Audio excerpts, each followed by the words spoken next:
Yankees playoff picture is brought to you by Google Pixel. Learn more at googlestore.com. There was bottle popping and champagne showers in the Yankees locker room after beating the Blue Jays 5-2 and winning their 20th AL East title. So let's bring in New York Post writer Greg Joyce to talk about what's next for the Bombers. All right, Greg, I know you're up in Toronto right now. The Yankees have clinched the AL East title. So are they shifting their focus to the playoffs?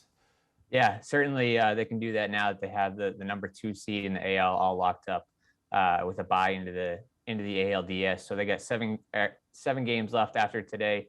Aaron Boone said last night they can start to be strategic with how they handle those games.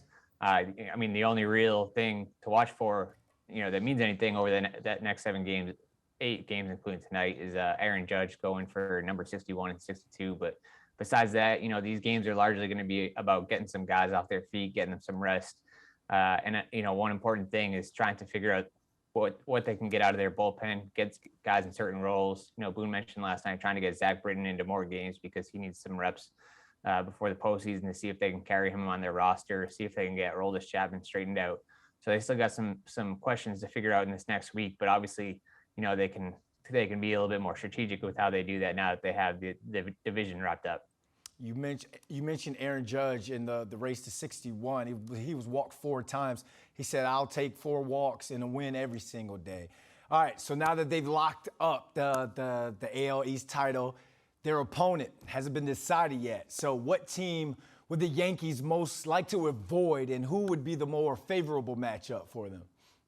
Yeah, I think you got to be careful what you wish for. Any team can get hot here, but the most likely teams look like the Cleveland Guardians, Seattle Mariners, or the Tampa Bay Rays.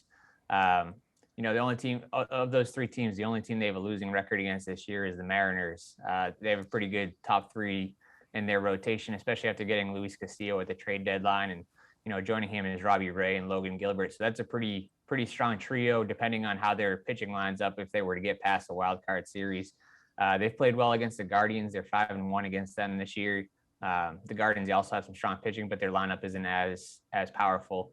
And obviously the Yankees know the Rays very well, having played them so many times into the division. They're 11-8 against them this year, but the Rays tend to pitch the Yankees tough. So, I don't know if they would go into, the wild card series hoping to see one team or the other, but there's going to be some strong pitching either way.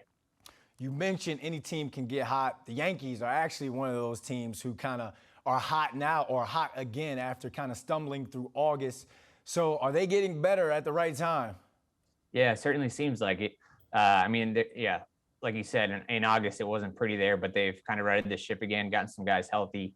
Aaron Judge carried them for so long, and now some other guys behind him are starting to pick it up. Gleyber Torres has come on really strong. Anthony Rizzo's back and healthy and producing at the plate. Harrison Bader's made a real impact since joining them in center field.